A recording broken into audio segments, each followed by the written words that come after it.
Welcome! In front of me I have Samsung Galaxy Watch Ultra and I'm gonna show you how to take a screenshot on this watch.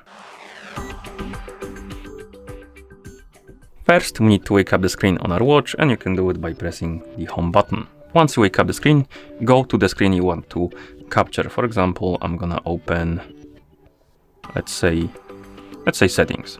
Okay, now to take a screenshot we need to press the home button and back button together. So if you press them both, you will hear the sound and also the animation will play on the screen, which means you took the screenshot. Like this. And once you're done taking your screenshots, you can check them by opening the gallery app. So find the gallery icon, tap on it, and here we have our screenshots. And that's how you take a screenshot on this watch. Thank you for watching. If you found this video helpful, please consider subscribing to our channel and leaving a like on the video.